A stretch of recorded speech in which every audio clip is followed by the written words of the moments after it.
Hello viewers, welcome to my YouTube channel Sohana TV all Bangla tips. সবাইকে আন্তরিক শুভেচ্ছা ও অভিনন্দন জানিয়ে শুরু করছি আজকের ভিডিও। তো আপনারা দেখছেন Sohana TV all Bangla tips. যদি চ্যানেলে নতুন হয়ে থাকেন তো অবশ্যই চ্যানেলটি সাবস্ক্রাইব করবেন, আর যদি চ্যানেলে সাবস্ক্রাইব করে থাকেন তো অসংখ্য ধন্যবাদ। তো আজকের মূলত ভিডিও টপিকটা হচ্ছে আপনাকে মোবাইল রাস্তা দেখিয়ে দেবে। তো এটা কিভাবে দেখবেন, কিভাবে করবেন, সেটা আজকে আমি আপনাদেরকে দেখাবো। তো চলুন বেশি দেরি না করে ভিডিওটি শুরু করি। ভিডিওটি শুরু করার আগে ছোট্ট একটি রিকোয়েস্ট করব, যদি ভিডিওটি ভালো লাগে তো অবশ্যই একটি লাইক দেবেন।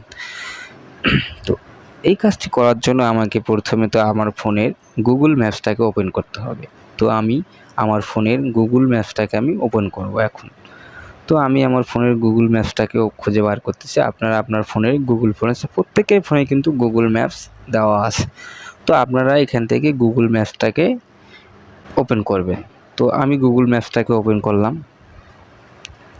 তো গুগল ম্যাপসটা ওপেন করার পর এরকম একটি ইন্টারফেস আসবে। তো আপনারা কি করবেন, আপনারা এখান থেকে আপনাদের লোকেশনটাকে জিপিএস, যেটাকে জিপিএস লোকেশন যাই বলেন, তো আমি লোকেশনে বলি, তো অনেকে জিপিএসও বলে, তো আমি জিপিএসটাকে অন করব লোকেশনটাকে। তো আমি এখান থেকে লোকেশনটাকে অন করে দিলাম। অন করে দেওয়ার পর আমি এখানে একটা ক্লিক করব। তো আমি এখানে একটা ক্লিক করে দেবো। ক্লিক করে দেওয়ার পর পারমিশন চাইবে, পারমিশনগুলো আমি দিয়ে দেবো এখান থেকে। তো সেটা হচ্ছে মলুরডাঙ্গা বাজার রিসন বৃহট। তো আমি এখানেও বর্তমান আছি।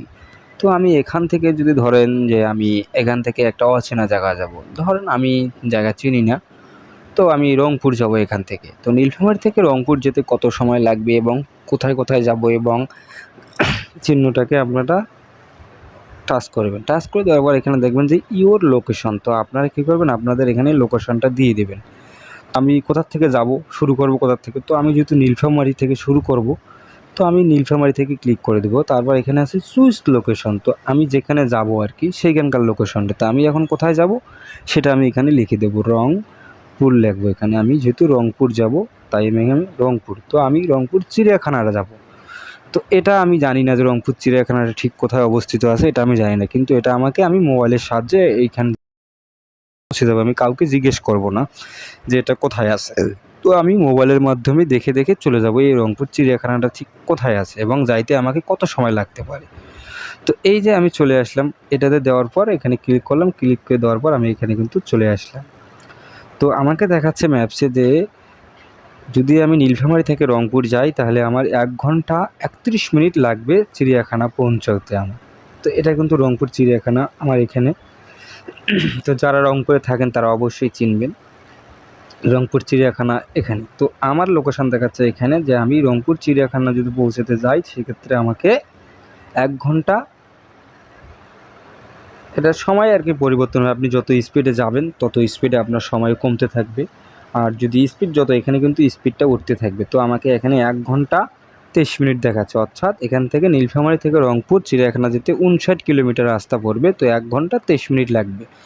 তো এটা আমাকে দেখাচ্ছে। যখন আমি গাড়িতে চড়বো তখন হয়তো স্পিড যখন দেবো আমি, তখন আমার কিন্তু সময়টা কমে আসবে। তো এখানে যদি আমি কার দিয়ে যাই তাহলে আমাকে 1 ঘন্টা 23 মিনিট, আর মোটরসাইকেল দিয়ে যদি যাই আমি তো 1 ঘন্টা 32 মিনিট। তো এখন যার যেটা মোটরসাইকেল দিয়ে যতটুকু স্পিড যেতে পারবে। তো আমি যদি এখান থেকে হেঁটে যাই তাহলে সেক্ষেত্রে আমাকে দেখেন এখানে দেখাচ্ছে 10 ঘন্টা। তো এখানে 10 ঘন্টা আমাকে হেঁটে যাইতে হবে, তাহলে আমি ওখানে পৌঁছতে পারবো। তো এই যে এখন এখানে একটা বোঝার বিষয় আছে, সেটা হচ্ছে যে এখন দেখেন এখানে নীলফামারী থেকে এই যে রাস্তাটা আপনারা বুঝবেন কীভাবে যে আমি কোন দিক দিয়ে যাব। এই যে একটু সবুজ রঙের একটা রাস্তা তৈরি হয়ে গেছে এখানে দেখবেন। তো আমি নীলফামারী থেকে এখানে যদি ধরি, তো এইভাবে এইখান দিক দিয়ে চলে আসতে আস্তে আস্তে আমার এখানে এই পর্যন্ত আমি আসবো। এই নীলের দাগের মধ্যে মধ্যে আমাকে আসতে হবে। তো আমার এখন যেহেতু এই যে আমি এই নীলফামারীতে এখানে আছি, তো আমার এখানে একটা মানে এরকম একটা চিহ্ন উঠবে, যে গাড়ির মতো এখানে একটা চিহ্ন হবে। আমি যতদূর আগাবো এই ঠিক ওই চিহ্নটা ততদূর পর্যন্ত আগিয়ে যাবে। তো আপনাকে খেয়াল করতে হবে যে আপনি যাচ্ছেন সেই দাগটা যাতে এই সবুজের ভিতর দিয়ে আসে, আপনাকে এটা খেয়াল রাখতে হবে। তাহলে আপনি ঠিক রাস্তা দিয়ে চলে যাবেন। যদি আপনি এই রাস্তার ধরেন দেখেন পাশে আর একটা রাস্তা রয়েছে, কিন্তু এখানে কিন্তু আমাকে ওরা সবুজ করে দেয়নি, কারণ আমাকে এটা ঘুরিয়ে দেখাচ্ছে। তো আমি যদি এই রাস্তাটা ধরে এখানে আসি তো আমার কিন্তু একই, তো এখানে কিন্তু শর্ট। তো গুগল ম্যাপসে কি আসলে বলুন তো যে আপনাকে যেটা রাস্তা জেনুইন সেটা আপনাকে দেখাচ্ছে ওরা আর কি। তো এখানে আসতে গেলে কিন্তু আপনার জামে পড়তে পারেন, যে হলুদগুলো দেখতেছেন এগুলো হালকা জাম, জাট একটা কি ফাঁকা আছে রাস্তা আর কি, সে সময় আর কি দেখাবে আপনার।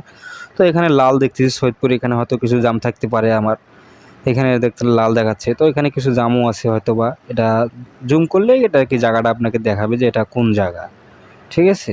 তো এটা হচ্ছে ঢেলাপির বাজার, তারপর হলো এখানে ঢেলাপির হাট, তারপর আপনারা আসবেন ওয়াবদা বাজার, এখানে একটু জ্যাম আছে।